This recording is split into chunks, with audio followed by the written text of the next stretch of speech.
ভুতুড়ে বাগানের গল্প পর্ব 11। সেই ভয়ঙ্কর দেখতে দানবটা যখন কামালের কাছে আসে তখন কামাল তো ভয়েই শেষ। তখন কামাল সেই ভয়ঙ্কর দানবকে বিনয়ের সাথে বলে, আমার ভুল হয়েছে। আমার আমার মস্ত বড় ভুল হয়েছে। আমাকে ক্ষমা করে দিন।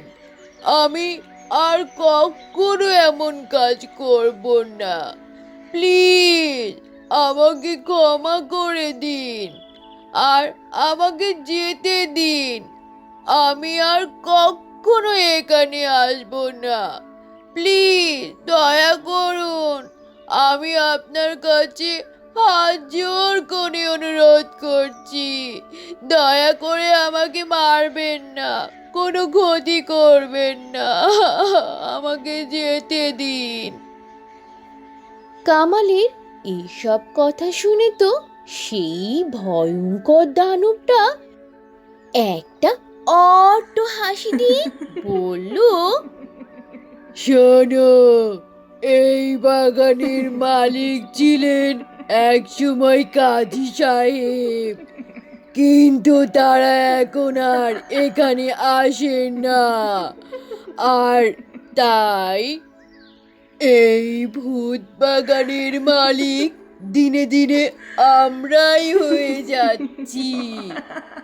আমি যেদিন থেকে এই বাগানের মালিক হয়েছি সেদিন থেকে এই ভূত বাগানের যত আম আর অন্যান্য ফল গাছ আছে সেই সব গাছের ফল ফলাদি যে যে খাওয়ার চেষ্টা করেছে আমি প্রথমেই তাদের সতর্ক করে দিয়েছি, কিন্তু যারা আমার কথা শোনেনি আমিও তাদেরকে খেয়ে নিয়েছি।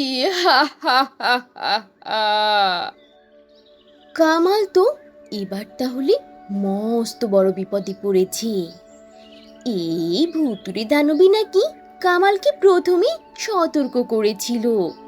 তাহলে ওই বৃদ্ধ লোকটি ছিল এই দানবটি, মানে বর্তমানের এই বাগানের মালিক। এ বাবা, তাহলে তো কামালের কপালে এখন শনি আছে। কেউ হয়তো আর কামালকে বাঁচাতেই পারবে না। কামাল তাহলে এই দানবের শিকার হবে এখন। কামাল কি সত্যিই কোনো প্রকারে বেঁচে যাবে, নাকি তারই শনি আছে কপালে? গল্পের বাকি অংশ থাকছে পরের পর্বে। তো বন্ধুরা, এই ছিল আজকের গল্প। গল্পটি থেকে কি শিক্ষা পেলে তা অবশ্যই কমেন্ট করে জানাবে। আর ভালো লেগে থাকলে একটা লাইক করে দেবে।